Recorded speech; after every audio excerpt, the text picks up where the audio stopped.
My name is Miles Carter. I'm 41 years old, and I live alone in a small town about 20 minutes outside Macon, Georgia. I run a modest auto repair shop, mostly oil changes, tire rotations, and the occasional engine job when someone trusts me enough. My life's been uneventful for a while now. I went through a divorce 2 years ago. No kids, no drama, just two people who ran out of things to say. She moved to Asheville. I kept the house. It's an older home, built in the 60s, with creaky floorboards and a furnace that coughs like an old smoker. Still, it's mine, and I've grown used to the quiet. Or, I thought I had. The first odd thing happened the week after Thanksgiving. I remember because it was cold, and I'd just come home from a long day at the shop. In my mailbox was a small white envelope. No return address, no stamp. Just folded over once. Inside, one line was written in careful, slanted handwriting. "Thanks for the meal, let's do it again." It didn't make sense. I hadn't invited anyone over for Thanksgiving. In fact, I'd eaten alone, heated up a frozen turkey dinner, drank some bourbon, and fell asleep watching an old football game. That was it. I shrugged it off as a prank. Maybe a kid messing around. I tossed it. But then, 2 days later, I came home and found another note. This one was on my front porch, tucked under the welcome mat. Friday, 7 p.m. Same spot, same paper, same handwriting. Something about it made my skin crawl. Still, I told myself it was nothing. Just someone confused. Or crazy. That night, I picked up a cheap outdoor camera from the hardware store and installed it above my front door. Just in case. When Friday rolled around, I didn't stay home. Instead, I parked my truck 3 houses down and watched my front porch through the camera feed on my phone.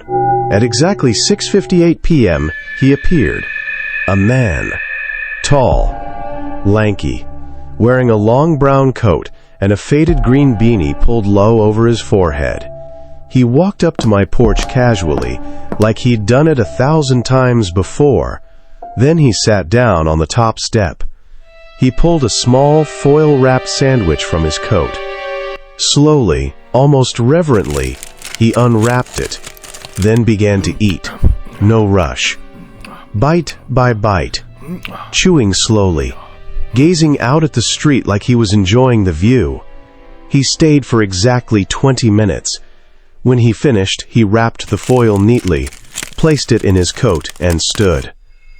He looked at the door, my door, and then walked off into the dark, disappearing down the sidewalk. I didn't move for a full minute. Just sat there in my truck, staring at the replay on my phone. There was something deeply unsettling about the way he moved. Calm. Purposeful.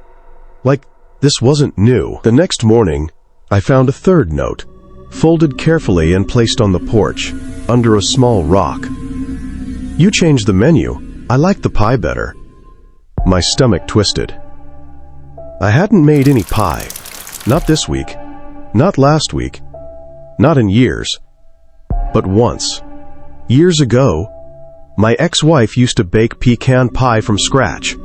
It was her signature dish. Pecans, dark syrup, a dash of cinnamon. I hadn't tasted it since the divorce. How could he possibly know that? I started thinking back. And then I remembered there used to be a man who lingered near the gas station where I worked back then. Tall, thin, quiet. He never begged, never spoke, unless spoken to. Just nodded and smiled. My ex-wife had a soft heart. She'd pack up leftovers for him, and I'd drop them off when I saw him. That was at least 3 years ago. One day he vanished, and I never thought of him again. Until now, the next Friday, I left a full dinner plate on the porch. Meatloaf, mashed potatoes, green beans, and, just in case, a store-bought slice of pecan pie. I also hid a second camera in the bushes, angled toward the sidewalk. He came again. Same time, same coat. He didn't look at the cameras, didn't even seem aware of them. He sat down, ate the meatloaf, cleaned the plate, but when he picked up the pie, he paused. He looked at it closely, smelled it, then shook his head and set it aside. From his pocket, he pulled out a pen and a folded piece of paper. He scribbled something, left it on the step, and walked away without another glance. The note read, "Don't fake it. You know how she made it." I didn't sleep that night. The handwriting was the same, precise, oddly elegant, but the message. He wasn't just someone who remembered. He knew things no one else could have known. He knew my wife's exact recipe. The next morning, I went to the police, filed a report. The officer, an old guy named Henderson, was kind but unconvinced. "Could be a squatter, maybe someone with a mental illness," he said. "We'll keep an eye out." That was it. So I tried something different. The next Friday, I didn't leave food. I left a note. "Who are you?" No one came. That night was dead quiet. But the next morning, I found something that nearly stopped my heart. A new note. But not on the porch. Not in the mailbox. It was on my kitchen table. Folded. Clean. Centered like it had been placed with care. "You fed me once.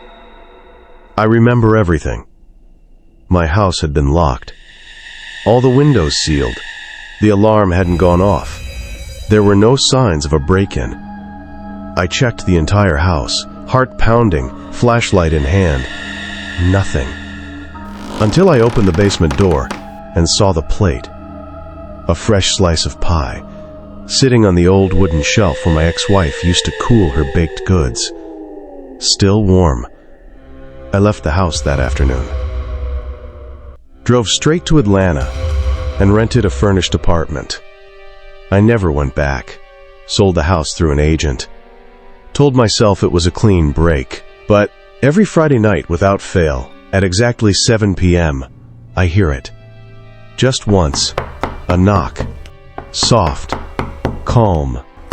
Patient. I never open the door. I just sit in the dark. And I never, ever make pie.